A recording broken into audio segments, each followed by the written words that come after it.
싱킹 브릿지 타임즈 2024년 12월 22일자를 진행하도록 하겠습니다. 구독, 좋아요 부탁드리고 1.25 배속이나 1.5 배속을 보시기 바랍니다. 오늘의 편집 내용이 되겠습니다. 한반도 분단 영원히 끝낼 기회, 우크라 여단, 한글로 북의 경고. 이혜진 기자, 조선일보입니다. 우크라 시민들, 당신들은 죽는다. 포스터 만들어 소셜미디어 공유, 북한과 한국 표기 혼동 실수도. 그리고 이 사진은 보단 크로테비치 아조우 제1부사령관이라고 이 사람이 X에 이런 표현을 했다는 것을 소개하네요. 북한은 가장 전투력이 강한 부대를 우크라이나 전쟁에 보냈습니다. 이는 1945년부터 소련 공산주의 정권에 의해 인위적으로 만들어진 분단을 영원히 끝낼 수 있는 대한민국의 기회입니다. 또한 핵 버튼을 가진 이웃으로부터 동아시아 전체가 스스로를 안전하게 보호할 수 있는 기회입니다. 조회수가 38만 3천 명, 10월 20일 현재 이런 X 기사를 내보냈네요. 처음에 그 우크라이나 시민들이 한국이라고 표현했는데 우리가 한국인을 참수하겠다. 어머, 이게 무슨 얘기냐? 그러니까 이제 실수를 찾아가지고 시오를 뭐 나가는데 북한 군인이요. 우리가 당신을 참수하겠습니다. 요걸 모자이크 처리한 걸 보니까 아무리 봐도 요게 이제 그 김정은이 같죠? 참수하겠다. 뭐가지 자르겠다 이런 얘기 아니에요. 참수라는 게. 근데 이런 뉴스를 보면서 물리적 통일을 말하는 것 같은데 좀 우크라이나 입장에서 한국 통일을 운운하는 것은 좀 분수에 맞지 않는 말로 좀 느껴집니다. 그런 느낌이 들어갑니다. 윤 대통령은 러브 군사밀착 세계평화 위협 좌시하지 않을 것이라는 제목으로 정봉호 동아일보입니다. 윤 대통령이 21일 마르크 류터 북대서양 조약기구 사무총장과 통화를 했대요. 그래서 결코 좌시하지 않을 것이라고 했다고 대통령실이 밝혔답니다. 류터 사무총장은 보다 상세한 정보를 공유하기 위해서 이 나토의 대표단을 좀 보내달라. 그리고 한국, 우크라이나, 나토 간 방산협력과 안보대화를 강화해 나가길 희망한다. 여기에 대해 윤 대통령은 정보 공유를 위한 대표단을 신속히 파견하고 한 우크라이나 나토 간 안보협력 활성화를 위한 조치를 취하겠다고 했다.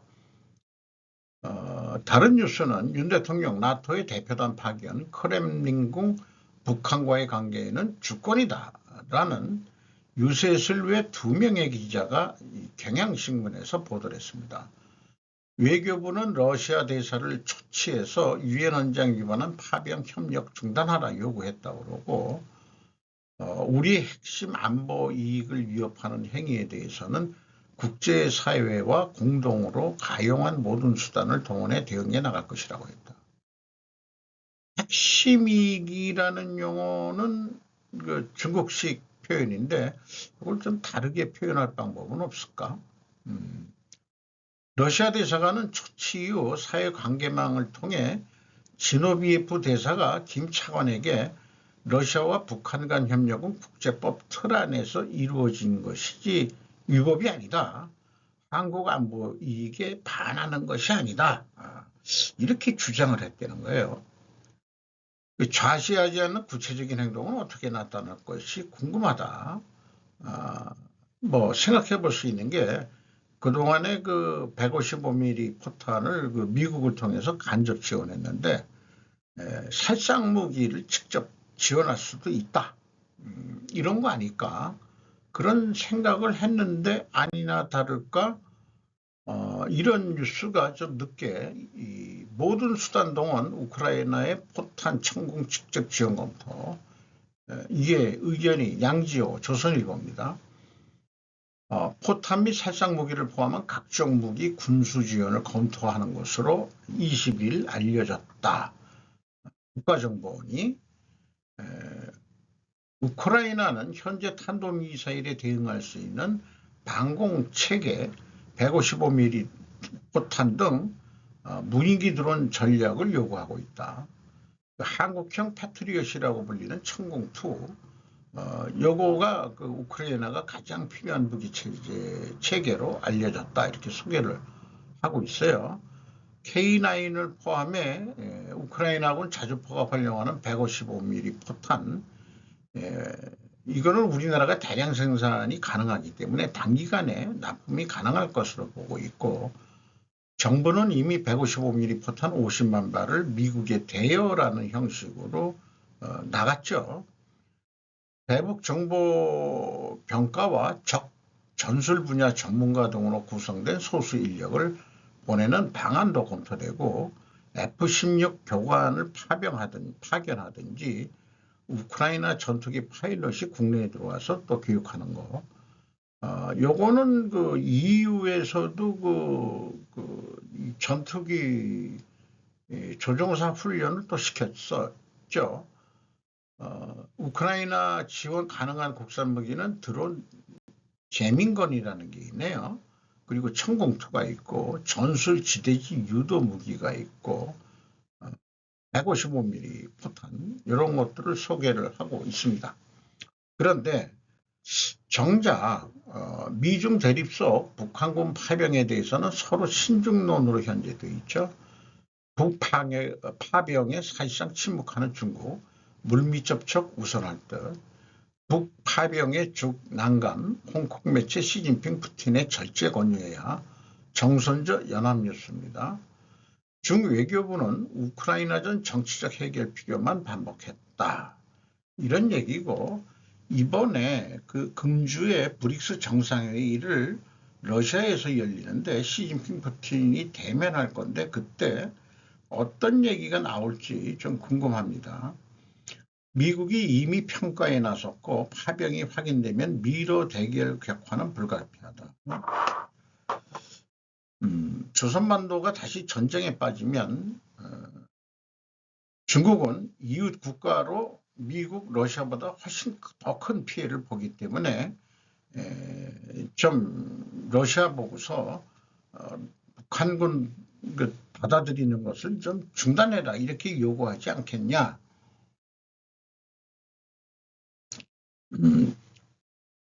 조선반도라고 표현하고 있는데, 우리나라 한반도에서 다시 전쟁이 터지면 중국도 개피를 보는 것은 마찬가지라 어차피 참전 안 할 수도 없을 것 같기도 하니까 6.25 전쟁 때처럼 지금 가뜩이나 경제가 어려워지고 있는데 그런 상황을 좀 나타내고 있는 것 같고요.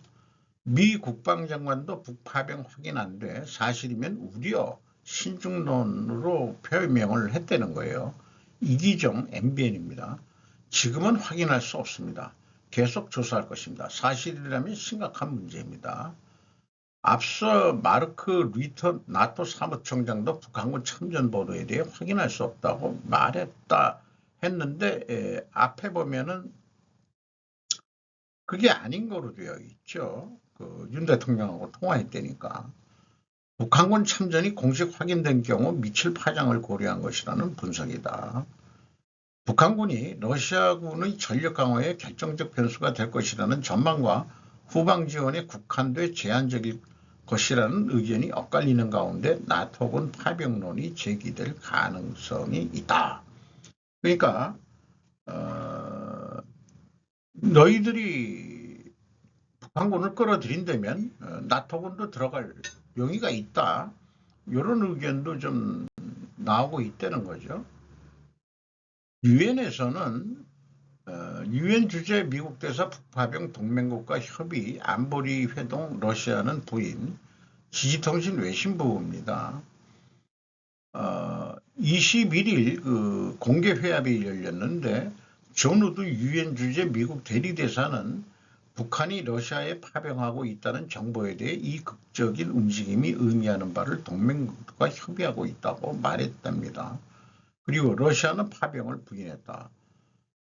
우드 그 유엔 주재 미국 대사는 북한이 부대 파견에 합의했을 가능성이 매우 높다고 지적했고, 또 빅토르 키슬리차 유엔 주재 우크라이나 대사도 아예 구체적으로 현재 1만 1천 명의 북한 병사가 훈련받고 있다고 주장했고 11월 1일까지 전개의 준비를 마친다라는 전망을 나타냈답니다.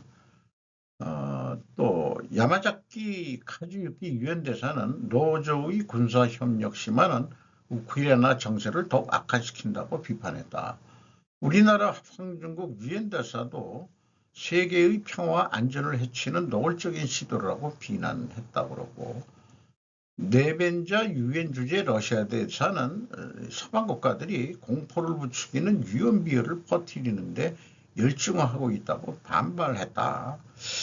자, 유엔부터 이제 이 불법이다, 그 다음에 평화를 파괴하는 거다, 그런 거 아니다, 이런 식의 이제 유엔의 역할은 요즘에 이제 기대할 게 없고, 앞서 얘기한 대로 미 국방장관이 아직 그 구체적으로 직접적인 표현을 안 하고 있죠.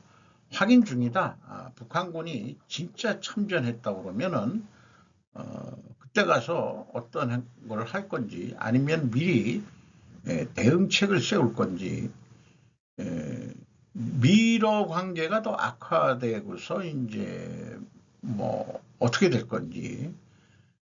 지금 트럼프 입장에서는 그 푸틴하고 좀 얘기를 자기는 잘할 수 있다, 이렇게 하는 입장인데, 매우 그 북한 참전이 기정사실화로 나타나고 있는 것 같기 때문에 미국의 대응이 어떨지 매우 궁금합니다만은, 한국이 지금 구체적으로 직접 살상 무기를 지원할 것을 검토한다 이렇게 되는데, 제 생각에는 한국이 일방적으로 진행을 해서는 안 된다고 생각해요. 미국하고 협의하에 뭔가 대응책을 얘기해야 되지 않겠냐 이렇게 생각이 들어갑니다. 미소 항공모함 개조 가가 첫 F-35B 착륙 시험했다. 35B가 수직 이 착륙이 가능한 비행기인지, 아니면 이게 사진으로 봐서는 아닌 모양은요. A가 그렇고 B는 날아오르고 날아서 내려앉는 그런 것 같은데, 일본 항공 자위대가 사실상 항공모함으로 개조하고 있는 대형 호위함 가가의 첫 전투기 착륙 시험이 21일 미국에서 실시됐다. 이런 내용들을 보면은 이 항모를 개조했는데, 개조도 미국하고 합의를 해가지고 한 것 같죠. 그런 것 같습니다. 이런 거 보면은 그 F-35B 첫 착륙 시험 이런 것까지 일본의 그 항공모함화 해가고 있다는 얘기는 미중 전쟁을 전제하에서 지금 이렇게 준비를 하는 것 같아요. 참 그 한반도도 좀 안전한 거 아니다, 이런 생각이 이제 자꾸 들게 만드네요. K 밀리터리, 이건 제가 붙였습니다. K 스포츠, K 푸드, 이런 건데, 그 K 밀리터리로 우리가 좀 경제가 좋아져야 될 거라고 생각을 합니다. K9 레드백 양산 준비, 하나 에어로 호주 사업 순항, 정재원 조선비즈입니다. 최근 충청남도 태안에서 목격된 AS9 헌츠맨 K9의 자주포의 호주 수출형 모델 시제품이 요거랍니다. 요게 이제 그 태안 쪽에 선적할 때라는 것은 어디야?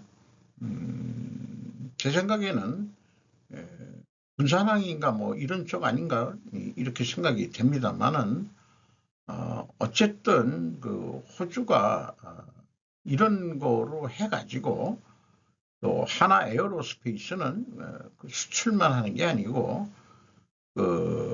이 호주의 공장을 완료해가지고 이 호주에서 생산해서 납품하는 일부는 기술 제휴도 좀 들어가는 거로 이 호주의 방위 산업에도 기여를 하면서 이렇게 되는 것으로 지금 소개를 하고 있습니다. 방산 첫 로열티 시대 열었다. 불가능 뚫은 K2 전차 아버지 정항국 이정구 기자가 조선일보입니다. 김의환 현대로템 고문 인터뷰 내용인데요. K2 전차는 K방산이 본격적인 지식재산권 사용료를 받고 수출한 첫 제품이다. 지난 2008년 튀르키예가 4억 달러의 K2 개발 기술을 사갔다. 2022년에는 폴란드에 1000여 대 공급 계약도 맺었다. 제작사인 현대로템은 개발비 수천억 원이 들어간 이 전차로 국내외 7조 원이 넘은 매출을 올렸다.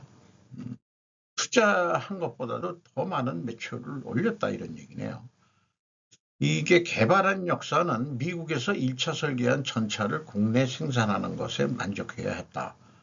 우리 군이 전투훈련에 매진했다면 우리 연구원들은 14년 동안 K2 전차를 개발하기 위한 지식재산권 전투를 벌였다. 우선 1995년부터 3년간 전차란 무엇인지 개념부터 연구했다. 국내엔 배울 스승이 없어 해외 최고 전문가를 상고초려에 불러 강의를 듣고 영국, 이스라엘, 일본 등에서 전차 전문가 5명을 초청해 매일 8시간씩 5일간 세미나를 열기도 했다. 그렇게 해서 개발이 된 거라는 거죠. 한국 전차만의 경쟁력을 갖기 위해 이용자 중심의 전차라는 개념도 자체적으로 고안해 봤다.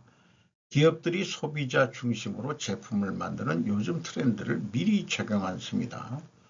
우리나라 지형을 감안해서 산악부터 평지까지 자동차의 서스펜션을 조절하듯이 지형에 맞춰 좌우 높낮이를 조절하는 기능을 세계 최초로 탑재했다. 이런 결과는 군과 민간 연구소가 하나가 되어 외길을 달려왔다는 것이다.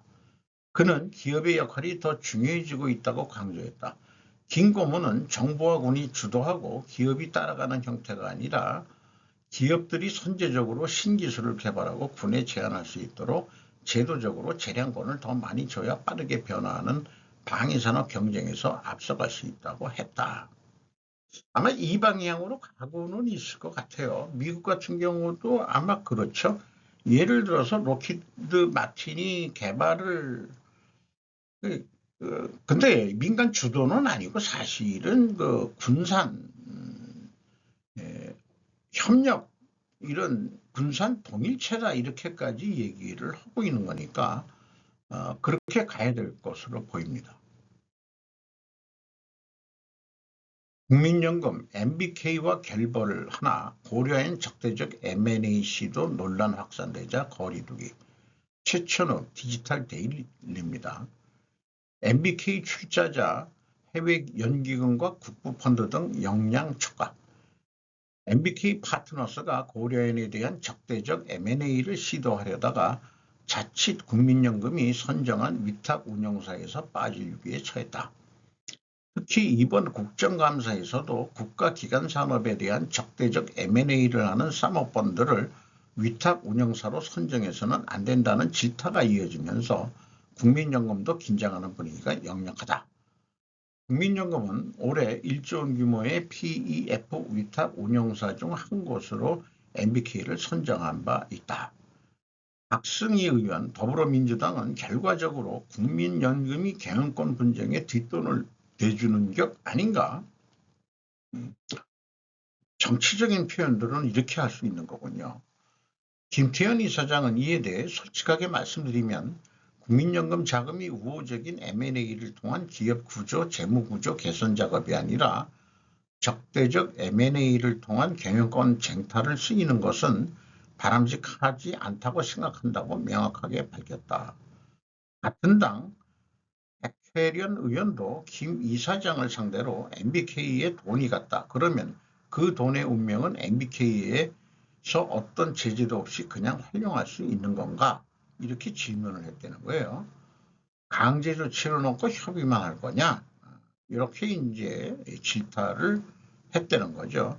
한편 강선 의원, 이것도 더불어민주당인데 국민이 꼬박꼬박 낸 보험료로 조성된 국민연금 기금을 악덕 사모펀드 운영자금으로 지원되고 있다고 직격했다. 자, MBK를 뭐 악덕이다, 뭐 선악으로 가르기 시작하면 할 말이 없죠. 여기에 이제 고려인 사태에 대해서 정치인인데 좌파 정치인들의 시각을 볼 수 있어요. 모두 이 국민연금이니까는 이제 국감이 보건사회 복지부 여기에서 있는데 국민의힘 애들은 이런 거에는 관심이 없는 모양이죠.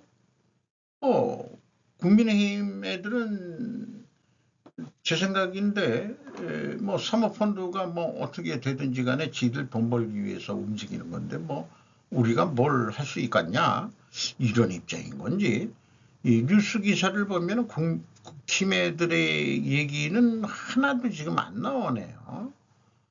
이거 봐서는 이게 기대치 이해합니다.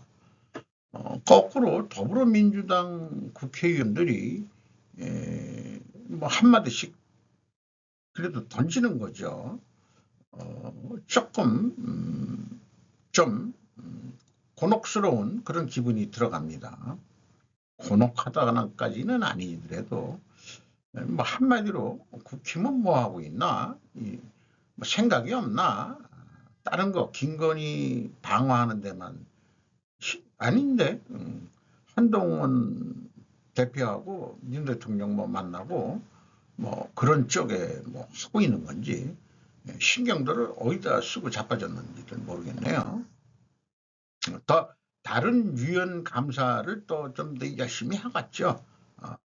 국정감사를 그렇게 좋게 생각은 일단 해보고 요거는 그 3분기 누적 그 영업 잠정 실적들에서 최근에 나온 트렌드를 좀 보고 싶은 거거든요.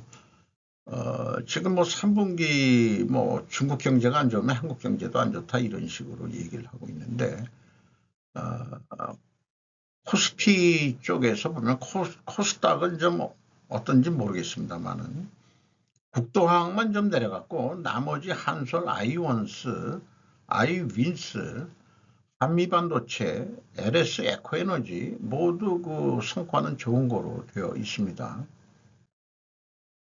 수도권 아파트 사상 최고치 경신, 도쿄 23구 2년 연속 1억 원대, 올 상반기 지지통신 경제부입니다. 어저께인가 그 선거 뭐 이런 관련해서 그 일반 30대 정도의 그 직장인이 도쿄 내에서의 아파트 구입은 아예 생각도 못한다.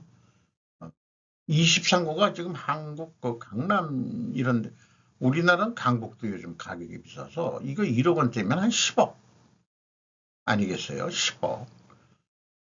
10억을 하기 위해서 융자 받고 그다음에 언제까지 갚아내는지. 자관 평균은 어디냐 그러면은 수도권이요. 가나가와, 사이타마, 치바현 이런데 신축 맨션 전년 동기 1.5% 증가한 7,953만 행, 한 8억 원.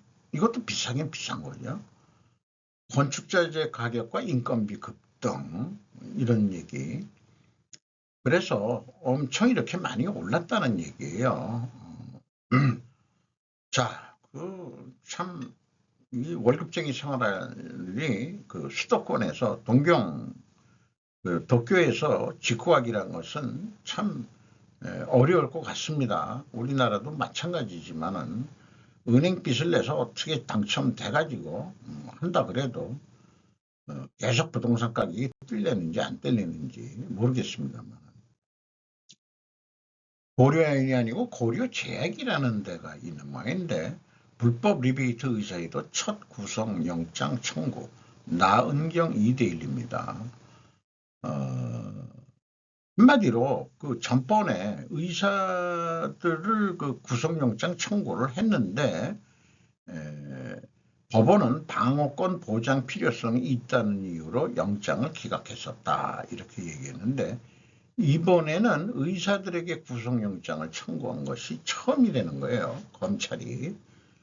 자, 이거를 어떻게 보냐면 미국 영화 같은 데 가서 펜타닐 원료로 해가지고 해가지고 노관한 기업이 있는데 그만큼 펜타닐이 의약품으로 개발됐던 게 지금 마약화돼 가지고 돌아가고 있습니다만은 이거 저는 그 의사들 구속영장 신청한 것은 상징적인 의미가 있다고 봅니다. 의대 증언을 둘러싼 의사협회와의 파업을 연결해서 판단할 필요가 있다. 그러니까 한마디로 야 이 새끼들아 니들 까불지 마. 저 정부가 의대 정원하겠다면은 어느 정도 그렇게 알고 따라와. 니들은 무슨 깨끗하냐 이놈들아. 이 얘기 아니에요. 이권단체화한 의사협회. 이렇게 연관해서 생각을 해봐야 될 것 같아요. K방산 K밀리터리가 아니고 K스포츠 직관하러 한국 온다. 신용면 한국경제. 한국인 일상체험 트렌드 확산이 되고 있고 삐끼삐끼 춤 영상 퍼지며 직관 투어 있기. 요게 자연스럽게 기아 타이거즈까지 그냥 선전이 되는 거예요. 이거는 요 가운데 있는 사진은 화장하다 말고 삼진아웃하게 일어나서 그냥 바로 삐끼삐끼 하는데 얄밉게 치는 거로 개발을 했는지 모르지만 삼진아웃 당했을 때 상대방 팀을 약올리기 위해 개발된 춤이다. 상대방 팀만이 아니고 상대방 응원단까지 약올리는 거죠. 이게 재밌게 만든 모양이에요. 4명으로 구성된 모양인데요. 4명의 그 삐끼삐끼 침 이거 하나 기록으로 좀 남겨놔야 되겠어요. 이런 거는.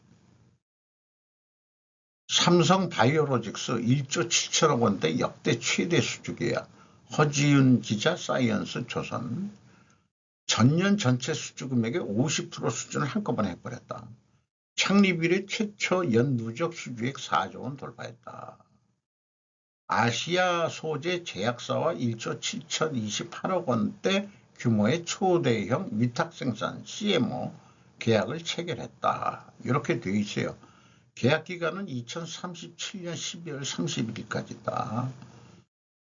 이것은 회사가 압도적 생산 능력, 품질 경쟁력, 다수의 트랙 레코드. 영어로는 그냥 이해가 되는데 실질 내용이 뭔지는 감이 안 오네요. 핵심 수주 경쟁력이 통한 결과라고 설명했다. 품질 면에서는 99%의 배치 성공률을 기록해 의약품 제조 관리의 전 과정에 뛰어난 품질 경쟁력을 입증했다. 이 배치라는 게 한자로도 배치 비슷해요. 뭐 배치 작업한다 그럴 때 뭐 단위당 작업을 한다든지 이런 거로도 얘기를 하는데 어쨌든 그 10월 현재 수주액이 4조 3,600억이 됐다는 거예요. 누적적으로. 거기다가 이제 참고적으로 글로벌 거점 확대를 위해 일본 도쿄에 세일즈 오피스 영업 판매 사무실을 열고 고객사와의 협력 관계를 더 강화할 예정이다. 그러면 비밀 유지 조항에 따라서 공개하지 않았는데 이 뒤에 거를 보면 간접적으로 더 긴밀한 협력을 위해서 한다 그러면은 아무래도 이 삼바한테 발주를 줄 수 있는 규모의 제약회사는 아마 그 일본 내에 있는 제약회사 아닐까. 이렇게 이제 추정을 해볼 수 있겠죠. 추정을 해볼 수 있을 것 같습니다. 새로운 미사일 방지 레이저가 여러 위협과 한 번에 싸우는 동안 목표물의 100%를 격추했다고 영국 국방당국은 말합니다. 매튜리오 비즈니스 인사이더. 이 미사일을 그 지대공 미사일로 하는 게 아니고 항공기에서 레이저로서 그것을 격퇴할 수 있다는 게 그 내용입니다. 이것을 개발하는데 텔레스의 위협 경계 소프트웨어인 엘릭스 IR과 레오나르도가 제작한 적외선 레이저인 마이시스가 결합했다고 말했다. 레이저 쏘는 비용은 뭐 한 번에 13달러뿐이 안 들어간대요. 우리나라는 드론 격추용 레이저는 1.5달러인가? 그것뿐이 안 들어간다고 뉴스가 나온 적이 있죠. 근데 이거는 아예 레이저로 미사일을 격추한다. 요게 영국도 향후 지상 차량 탑재 레이저를 공개된 이미지에서 발사할 수 있다고 관계자들이 밝혔답니다. 영국도 그 방산 수출품 세계 7인가 여기 표현돼 있죠. 그 정도 관심 있게 지금 영국 국방산업도 돌아가고 있다 이런 얘기를 하고 있는 거네요. 미국과 아랍에미리트의 경쟁에 직면한 주요 아시아 시장에 대한 카타르 LNG 독점 판매. 로이터인데요. 3명의 기자네요. 카타르는 계약 조건이 유연한 미국 등과의 경쟁 심화로 수십 년 동안 시장을 지배해온 도하 시장 지배력에 도전하면서 일본과 한국의 액화 천연가스를 공급하는 새로운 계약에 합의하기가 어려워지고 있다. 그리고 이런 새롭게 그 계약하는 나라들은 미국, 아랍에미리트, 오만 이런 데서 이제 그 한국과 일본이 구매하기를 선호하는데 모두가 단기 계약을 제공하며 카타르와 달리 화물의 최종 목적지를 제한하지 않는다. 이 말은 구매자가 샀는데 수요 변동에 따라서 화물이 필요해질 경우 다른 곳에서 화물을 또 재판매할 수 있는 이런 것들을 카타르는 독점이니까 독점했었으니까 자기네들이 그러면 안 돼. 장기 계약을 해야 우리가 물건 줄 거야. 이렇게 독점식으로 했는데 이게 이제 왜 이렇게 됐느냐면 맨 밑에 나와 있는 대로 2024년 미국에 의해 글로벌 LNG 공급업체 1위 자리가 밀렸어요. 카타르가. 그래서 일본과 한국 구매자 카타르 간의 협상이 교착 상태에 빠졌다. 카타르의 연간 492만 톤 규모의 한국가스공사 공급 계약이 올해 만료되기 때문에 가스공사 쪽에서는 좀 더 유리한 쪽으로 구매를 하려는 것 같아요. 일본도 그 점유율이 떨어졌답니다. 12%에서 2023년도에 4%. 한편 일본에서 미국의 점유율은 같은 기간 3%에서 8%. 중동에서 오는 길보다 태평양은 아주 그냥 태평스럽게 그냥 올 수 있으니까 아주 안전하게 가져올 수 있으니까 일본도 그렇죠. 우리나라도 이미 그렇게 일부 하고 있는 거로 알고 있습니다. 일본의 또 다른 걸림돌은 연간 최소 100만 톤의 계약을 체결해야 한다는 카타르 에너지의 주장. 딴 데서 사고 싶은데 이게 100만 톤 뭐 이런 계약을 하면은 더 싸게 또 이렇게 사고 싶어도 뭐 그 좀 어려울 수 있다.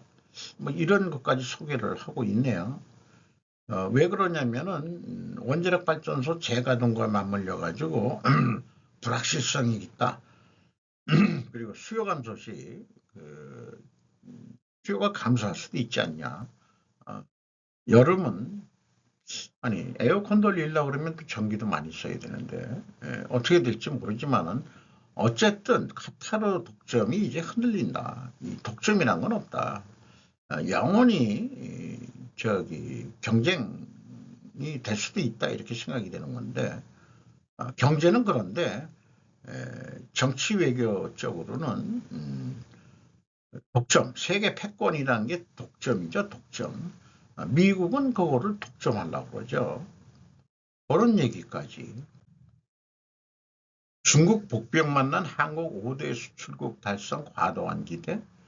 물음표를 했어요. 그리고 요 빨간 물음표는 제가 붙였습니다. 중국 경제가 닫히면 한국 경제가 감기에 걸린다는 말은 여전히 유효하다. 예전만 못해도 수출 시장에서 중국이 차지하는 비중이 워낙 크기 때문이다. 최근 중국 경제는 뚜렷하게 느껴지는 침체에 접어들었고 한국 정부가 세운 연간 수출 7천억 달러 목표도 흔들리고 있다. 중국의 부진이 남의 일이 아니라는 점이 문제다. 과거보다 의존도가 낮아졌다고는 하지만 중국은 여전히 한국의 주요 무역 상대다. 한국 경제의 핵심인 반도체를 비롯한 IT 산업의 대중 수출 의존도는 40%를 웃돈다.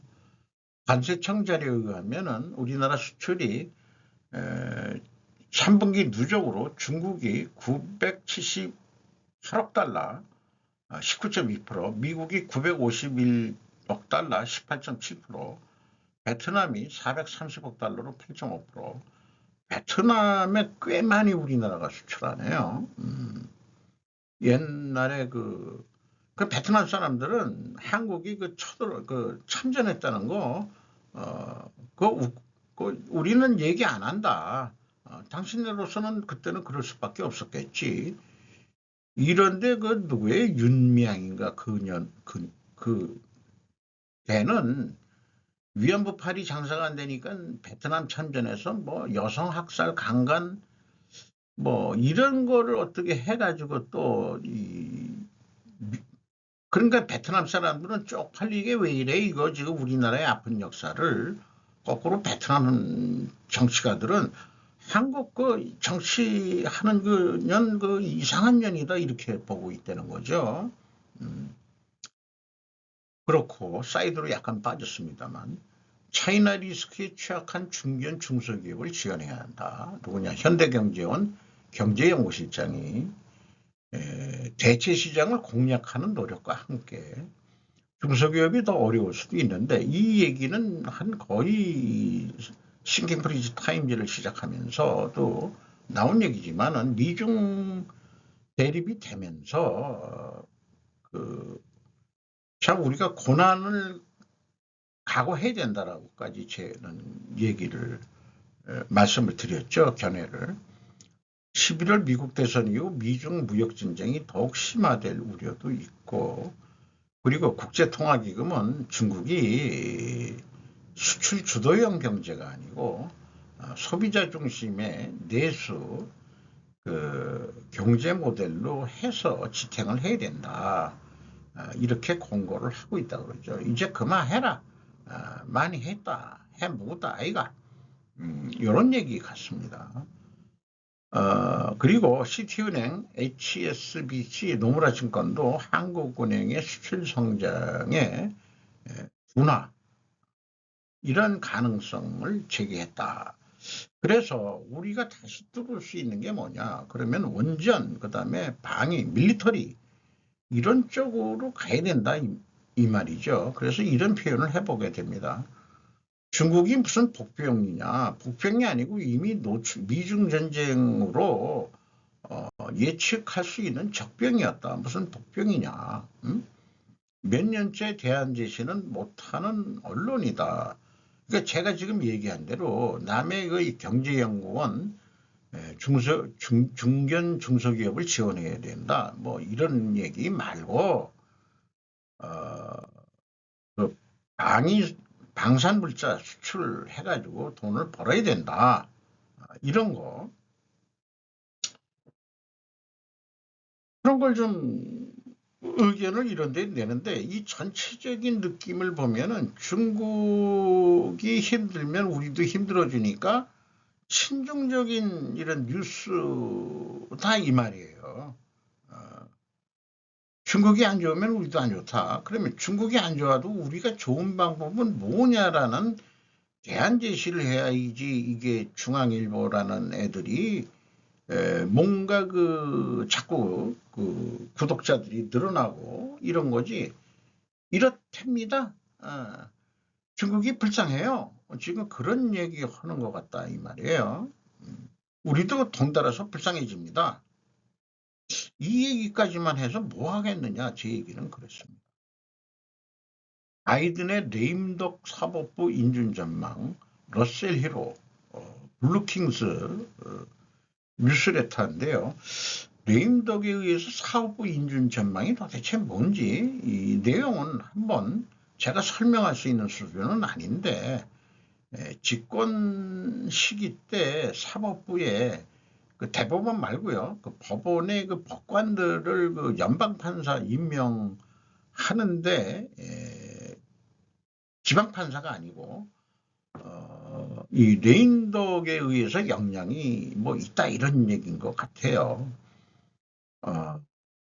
뭐 요약만 제가 읽어보겠습니다. 요약하면 20명 이상의 후보자 중 총 232명의 하급법원 바이든이 지명을 확정할 수 있을 만큼 충분한 후보자가 있지만 선거 후 환경과 레임덕 상원의원의 행동에 대한 확신이 부족하여 더 많은 발언을 정당화할 수 없습니다. 뭔 얘기인지 솔직히 잘 모르겠어요. 그러나 사법도 무슨 연방 판사 임명도 레임덕과 뭐 관련이 있는 것 같습니다. 이상 마치도록 하겠습니다.